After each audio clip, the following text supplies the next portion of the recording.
You think you're strong. You've pushed your body, you've hit your personal best. You've sculpted your muscles in the gym and tested your endurance on the track. You look in the mirror and see a capable, powerful, modern human. You are wrong. You are, by the standards of the world that truly mattered, a fragile imitation. A pampered, protected, and tragically delicate creature. If we were to drop you in all your modern fitness glory into the Stone Age, you wouldn't be a hero. You wouldn't be a survivor. You would be the weakest person alive. You would be a liability, a walking feast, and your body would break in ways you cannot even imagine. This isn't about strength. This is about survival. And you are not built for it. Chapter 1. The Paper Tiger, Why Your Modern Muscles Are Useless. Look at you. You are a testament to modern discipline. You've spent years in the gym, meticulously building your body. You can lift 3 times your body weight off the floor. You can run a marathon in under 4 hours. Your body is a temple of sculpted muscle, low body fat, and specialized strength. You are, in every measurable way, a high-performance athletic machine. And that is precisely why you would be the first to die. All of that effort, all of that sweat, all of that carefully calculated nutrition, it has built a beautiful machine, but one that is completely and utterly useless for the real world. Your strength is a fragile illusion, created in the sterile, predictable environment of the gym. You lift a perfectly balanced bar on a perfectly flat floor. You run on a smooth, predictable surface. Your body is adapted to do 1 or 2 things incredibly well in a controlled setting. The Stone Age is not a controlled setting. Now, imagine a different kind of workout. It starts the moment you wake up and doesn't end until you collapse from exhaustion. You spend hours walking, not on a treadmill, but on treacherous, uneven ground, where every step is a potential ankle-snapping disaster. You spend your day climbing, digging, carrying, not a perfectly weighted dumbbell, but an awkward, unbalanced load like a 70-pound chunk of a scavenged deer carcass that you have to haul for 5 miles back to camp. This isn't about sets and reps. This is a constant, grinding, low to mid-intensity physical demand, punctuated by sudden, terrifying bursts of all-out, life-or-death explosion. One moment you're ambling along, the next you are in a full-blown, adrenaline-dumping sprint for your life from a predator. Your body, the one built for marathon running, would be gassed in seconds. Your body, the one built for heavy lifting, would be too slow and cumbersome. Your specialized fitness has made you a paper tiger. You look impressive, but the first real storm would tear you to shreds. The problem isn't just what you do, it's the muscles you've built. Modern fitness focuses on the big, prime mover muscles. The ones that look good in a mirror. But Stone Age survival wasn't about aesthetics. It was about resilience. It was about what I call functional ruggedness. And this is something you simply do not have. The real strength of our ancestors was in the muscles you don't see. The hundreds of small, deep stabilizer muscles that enveloped their joints. The incredible, rock-solid core strength that came not from doing crunches, but from a lifetime of maintaining balance on unstable surfaces. Their joints were encased in a living suit of armor made of dense, powerful muscle and connective tissue. This gave them a shocking resistance to the sprains, twists, and tweaks that would send a modern athlete to the physical therapist for 6 weeks. You can squat 400 pounds. Impressive. But can you squat down on your haunches for 3 hours, chipping away at a piece of flint, and then explode upwards into a sprint without your knees buckling? You can run on a flat road for 26 miles. But can you run barefoot for 2 miles over sharp rocks and through thorny brush, chasing a wounded animal without tearing your Achilles tendon? The answer is no. Your body is a finely tuned race car, built for a perfect track.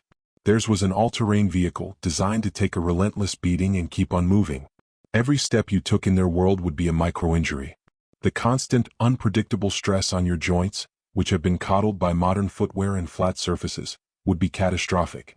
Your body, so used to moving in straight, predictable lines, would be completely unprepared for the chaotic, multi-directional reality of a natural landscape. Within days, you'd be hobbled by shin splints, tendinitis, and joint pain so severe you wouldn't be able to walk. Your impressive physique would be nothing more than a useless, aching burden. But let's say for a moment that your muscles and joints could handle the strain. You still face the single greatest obstacle, the one that makes all your strength irrelevant, the energy crisis. Your high-performance body is a gas guzzler. It demands a constant, reliable supply of high-quality fuel. You run on precisely timed protein shakes, complex carbohydrates, and electrolyte gels. Your entire physiology is built around the assumption of caloric abundance. In the Stone Age, there is no abundance. There is only scarcity. Their bodies were the ultimate diesel engines, brutally efficient and adapted to run on fumes.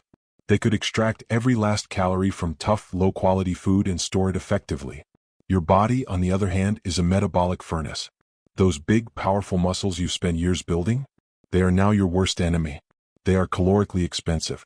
They demand a constant stream of energy that you simply cannot provide. You would hit the wall not after 20 miles of a marathon but on day 2. Your glycogen stores would be completely depleted. Your body, unaccustomed to true, prolonged fasting, would begin to panic. It would start to cannibalize your precious, hard-earned muscle for energy.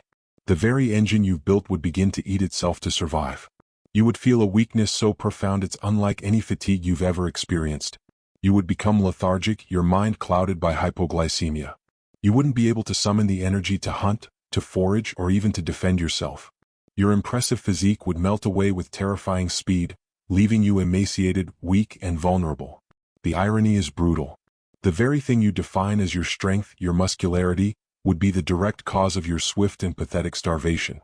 You are a powerful machine without a power source. And in the Stone Age, that makes you nothing more than a walking meal, waiting for a predator to notice you've run out of fuel. Chapter 2. The skeleton of a beast. You would literally crumble. So, your muscles have failed you. You're starving, weak, and exhausted. But surely, the very frame of your body, your skeleton, is up to the task? It's bone after all. Hard, solid, and reliable. The truth is, your skeleton is perhaps your greatest weakness. It is a fragile, hollowed-out imitation of the real thing. To compare your bones to those of a Stone Age human is like comparing a piece of chalk to a bar of solid iron. The secret is a simple biological principle called Wolff's Law. It states that bone adapts to the load it's placed under. The more stress and force you put on a bone, the denser and stronger it becomes. Your bones have experienced a lifetime of comfort. You sit in chairs. You walk on flat surfaces. You wear cushioned shoes. Even if you're a serious athlete, your stress is limited to a few hours a day. The rest of the time, your skeleton is on vacation. Their skeletons never had a day off.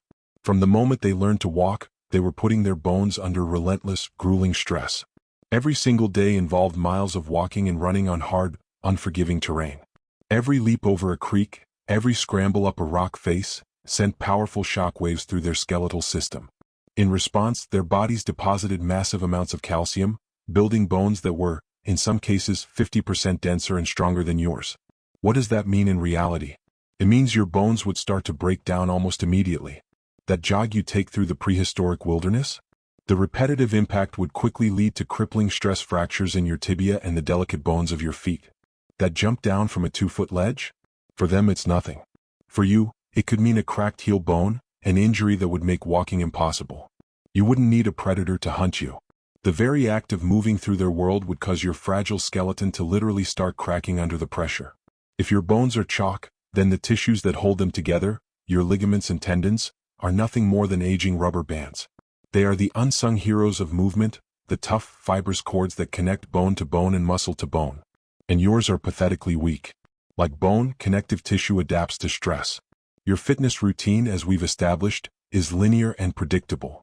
The forces on your joints are controlled. This has made your ligaments strong, but only in very specific directions. They are like a rope that is strong when pulled straight, but frays the moment you twist it. Stone Age life was a chaotic, multi-directional nightmare of twisting, turning, and stumbling. Their connective tissues were forced to become universally, globally strong. A lifetime of stabilizing their bodies on treacherous ground gave them ligaments as thick and tough as industrial cable. Now let's put you back in their world. You slip on a wet rock. Your ankle rolls. For a Stone Age human, their robust ligaments would catch the joint, resulting in maybe a minor sprain they'd walk off in an hour. For you, it would be a catastrophic ligament tear. That sudden pivot to avoid a charging animal?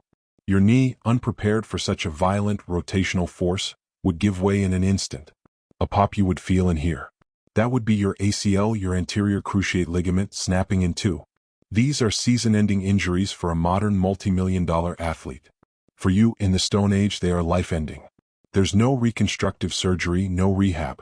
There is only a joint that is now unstable, unusable, and screaming with pain. You would be immobilized, a helpless target. The very ropes that are supposed to hold your body together would be the first things to snap, leaving your skeleton a useless, disconnected jumble of cracking bones.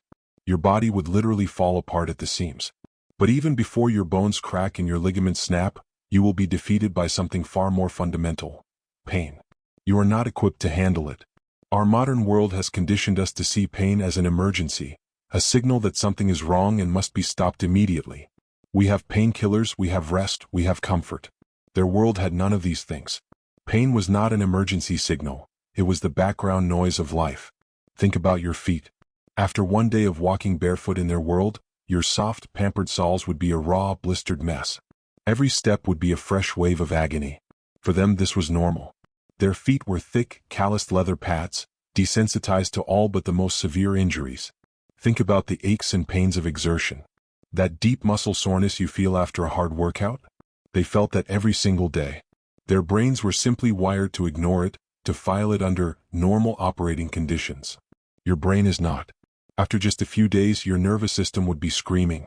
The pain from your blistered feet, your aching back, your strained joints, and your bruised muscles would become an overwhelming, deafening roar. It would dominate your every thought, making it impossible to concentrate on hunting, foraging, or even watching for predators. You would be mentally crippled by a level of physical discomfort that they would not have even consciously registered. You would give up. Not because you're a coward, but because your entire nervous system is screaming at you that you are destroying yourself. You are programmed to seek comfort and avoid pain. They were programmed to endure. Before a single bone breaks, your own mind, overwhelmed by the sheer grinding agony of a Stone Age existence, would be the first thing to crumble. You are not just physically weaker, you are neurologically softer. And in their world, soft things get broken. Chapter 3. The immunity gap. The world's tiniest killers would devour you. You live in a bubble. A clean, sterile, and carefully controlled bubble of your own making. You wash your hands 20 times a day. You purify your water. You refrigerate your food. Your entire environment, from your home to your workplace, has been systematically purged of the microscopic world. We have waged a century-long war against germs, and we have won. We have created a world of unprecedented cleanliness and safety. And in doing so, we have turned our own immune systems into naive, untested, and catastrophically fragile liabilities. Your immune system is like a soldier that has never seen combat. It's read the training manuals, it has the equipment, but it has zero real-world experience. It has spent its entire life in a pristine barracks, shielded from the dirt, the grime, and the chaos of the real world. Now, imagine taking that soldier and dropping them onto the front lines of the most brutal war zone imaginable. That is what would happen to your immune system the moment you stepped into the Stone Age. The very first breath you took would be an assault. The air wouldn't be filtered, it would be a thick soup of dust, pollen, fungal spores, and airborne bacteria that your lungs have never encountered. The first drink of water you took, scooped from a river or a pond, would not be a refreshing drink. It would be a living broth of parasites, viruses, and bacteria like E. coli, cholera, and dysentery. It would be an invading army pouring directly into your gut. For them, this was normal. Their immune systems were not soldiers in a barracks. They were battle-hardened special forces, tested every single day from birth. They were constantly exposed to a universe of microbes, and their bodies learned to identify, fight, and remember millions of different threats. They had a library of immunological data that was vast and deep. Your library is a thin pamphlet. Within hours of arriving in their world, your body would be facing an invasion on a scale it cannot even comprehend, and it would be utterly, hopelessly outmatched. Let's follow that first drink of contaminated water. The invading bacteria arrive in your gut. Your immune system, bless its naive heart, sounds the alarm. It mounts a defense. But it's a panicked, clumsy, and inefficient defense. It's never seen these specific enemies before, so it doesn't know the right weapons to use. It just throws everything it has at the problem, triggering a massive, uncontrolled inflammatory response. This is the biological equivalent of carpet bombing your own city to get rid of a few intruders. The result for you would be swift and agonizing. You would be struck down by a case of gastroenteritis so violent it would shock a modern doctor. You'd be hit with explosive, debilitating diarrhea and projectile vomiting. Your body, in its frantic attempt to expel the invaders, would purge itself of all the water and electrolytes it desperately needs to survive. You would become severely dehydrated within hours. Your muscles would cramp, your head would pound, a raging fever would set in, and you would become too weak to even stand. While you are writhing in agony, their bodies would handle the same threat with brutal efficiency.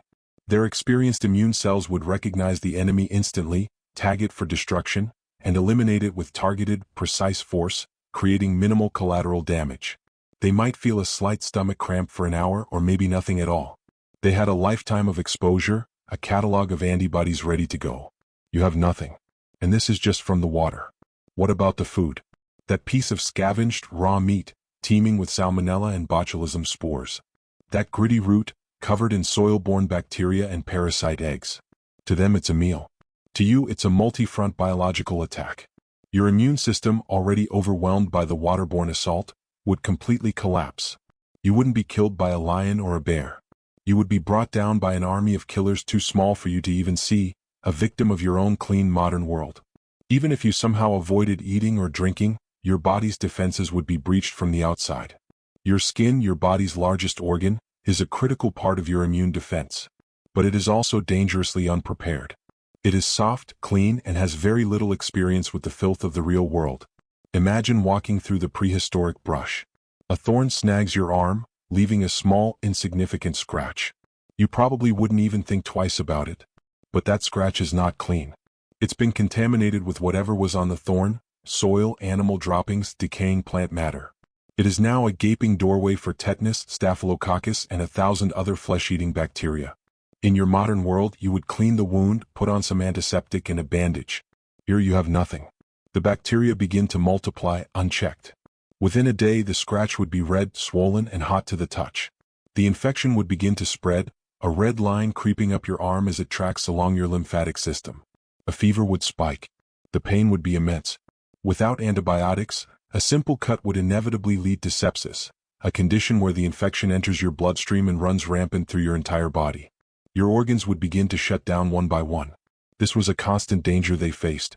Their bodies were scarred, calloused, and their immune systems were on a hair trigger, ready to neutralize these threats at the point of entry. But even they frequently succumbed to infection. For you, with your pristine skin and inexperienced defenses, it's not a risk, it's a certainty. Every cut, every scrape, every insect bite would be a potential death sentence. Your body is not a fortress. It is an open city with no walls, waiting to be sacked by the first microscopic barbarian that comes along. You are a walking buffet, and the tiniest killers in their world would be the first to feast. Chapter 4, The Mind of a Killer. Your brain is too soft. You think you know stress. You think you know pressure. You talk about deadlines, traffic jams, and information overload. You believe you live in a high-stakes, competitive world. But the truth is, your mind, just like your body, has been shaped by an environment of almost unimaginable safety and comfort. The very structure of your thoughts, your emotional responses, and your perception of the world is a product of this safety. And it has made your mind dangerously, fatally soft. Let's start with your attention span. It has been shattered into 1,000 tiny pieces by a world that constantly bombards you with novelty.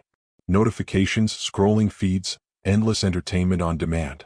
Your brain has been trained to seek constant, low-level stimulation and to move on the second it feels a hint of boredom. Now place that brain in the Stone Age. Imagine the work of survival. It is not exciting. It is not novel.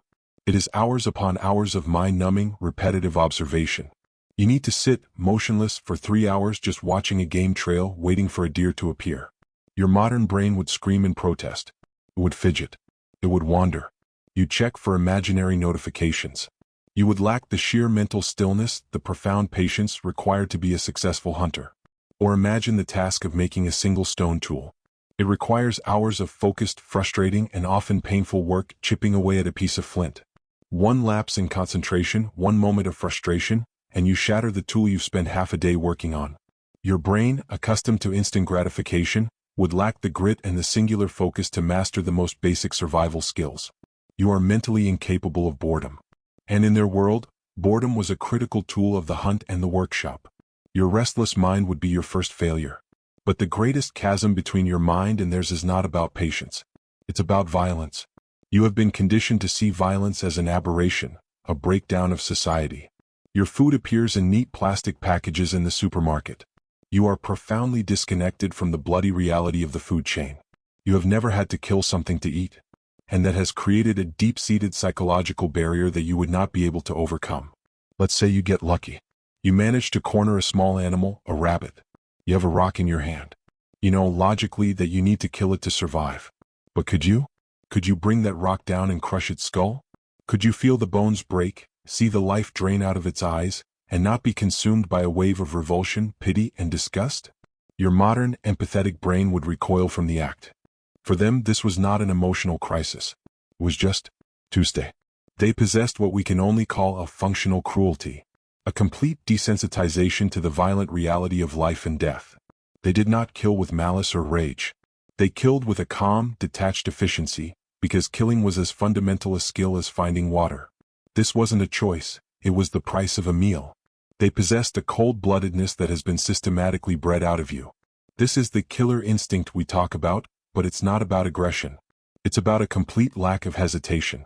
It's the ability to see a living creature not as a fellow inhabitant of the world, but as a collection of necessary calories. You would hesitate. You would feel sick. And in that moment of hesitation, your dinner would escape, or worse, the predator hunting you would not hesitate. Your empathy, a trait we cherish as one of our greatest strengths, would be your most fatal weakness. So you can't focus and you can't kill. But the final, crushing blow to your soft mind would be your utter inability to process fear and loss. Your psyche is built on the assumption that the world is a fundamentally safe and predictable place. A loved one dies and it is a massive, life-altering trauma. It is an event that sends ripples through your entire life. In their world, death was not an event. It was the wallpaper. It was everywhere all the time. They would watch their children die from a simple fever. They would see their companions dragged away by predators. They would leave their injured parents behind to die. Loss was not a shocking tragedy, it was the constant, grinding baseline of existence. They developed a level of emotional resilience, a capacity to absorb trauma and keep moving forward, that we can barely comprehend. They had to. The alternative was to be paralyzed by grief, and paralysis meant death. Now put your mind in that context. On day one, you see something truly horrific. An animal being torn apart, a member of your new clan suffering a gruesome injury. Your modern mind would be traumatized.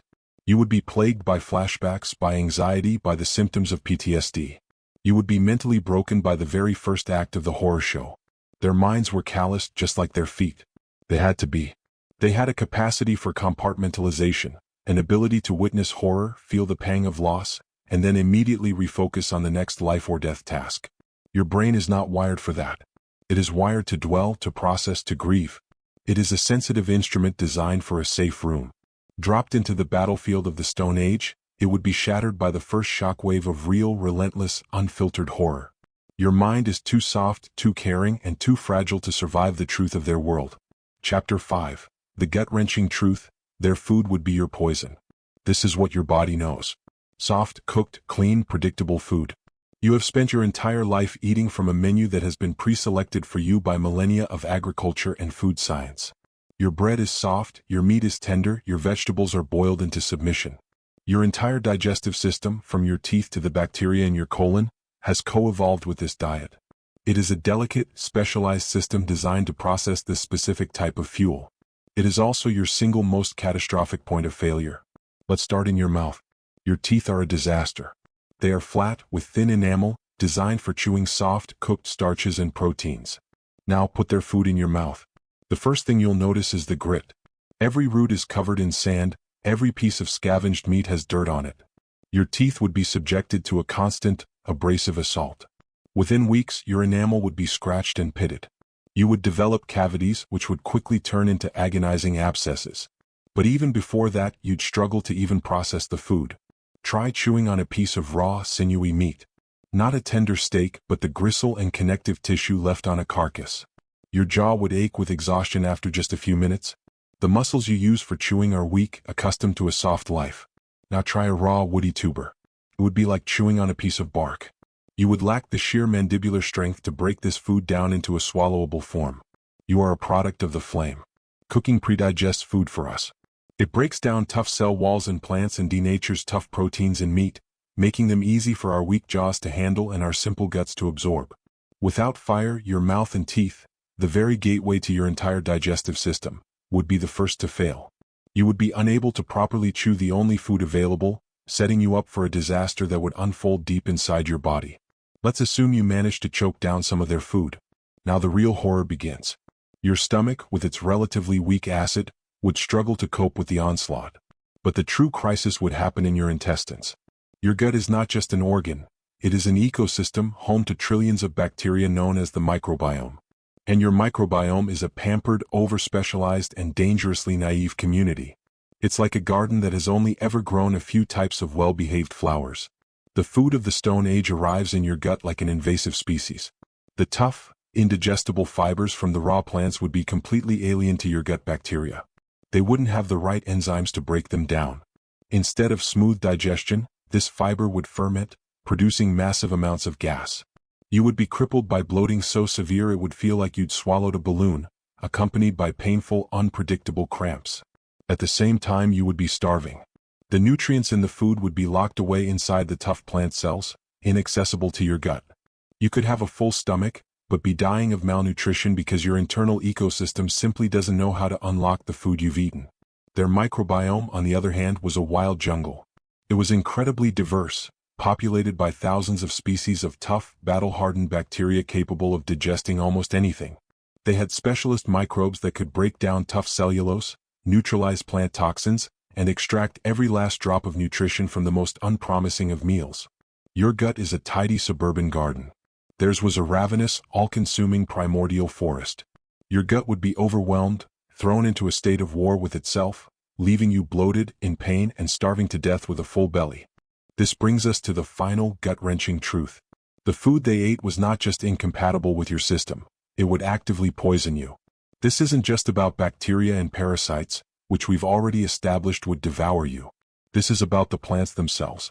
Many of the wild plants they ate as fallback foods contained low levels of toxins, compounds like lectins and oxalates, designed by the plants to punish whatever was eating them. Their specialized gut biomes could likely help neutralize many of these toxins.